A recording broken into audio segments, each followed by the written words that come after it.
De l'Évangile de Jésus-Christ selon saint Jean, chapitre 6, versets 35 à 40. En ce temps-là, Jésus disait aux foules, « Moi, je suis le pain de la vie. Celui qui vient à moi n'aura jamais faim. Celui qui croit en moi n'aura jamais soif. Mais je vous l'ai déjà dit, vous avez vu et pourtant vous ne croyez pas. Tous ceux que me donne le Père viendront jusqu'à moi, et celui qui vient à moi, je ne vais pas le jeter dehors. Car je suis descendu du ciel pour faire non pas ma volonté, mais la volonté de celui qui m'a envoyé. Or, telle est la volonté de celui qui m'a envoyé, que je ne perde aucun de ceux qu'il m'a donnés, mais que je les ressuscite au dernier jour.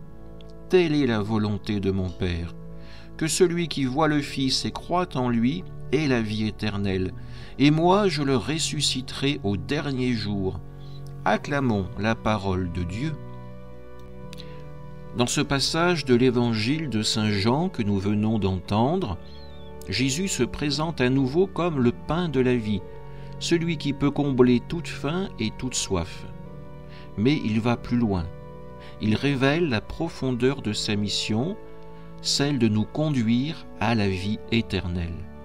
Ces paroles, adressées à une foule qui doute encore, sont pourtant une invitation à la foi, une promesse d'espérance et un appel à la confiance. Jésus constate avec tristesse que, malgré les signes qu'il a donnés, beaucoup ne croient pas. Pourtant, il ne se décourage pas. Au contraire, il affirme sa fidélité à la volonté du Père, accueillir tous ceux que le Père lui confie sans en rejeter aucun. Quelle consolation pour nous!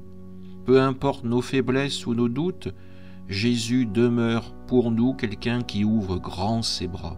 Il est venu non pour juger, mais pour nous sauver, pour nous mener à la résurrection au dernier jour.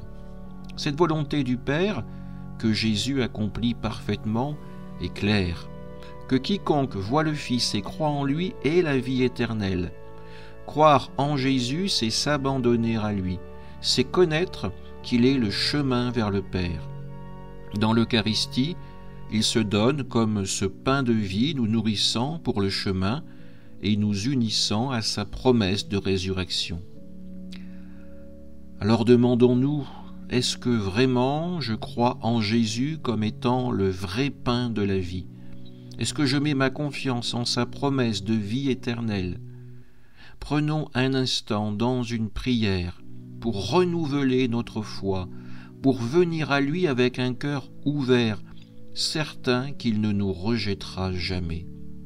Prions pour que, fortifiés par sa parole, par son Eucharistie, nous vivions dès maintenant pour la gloire du Père, dans l'attente joyeuse de la résurrection.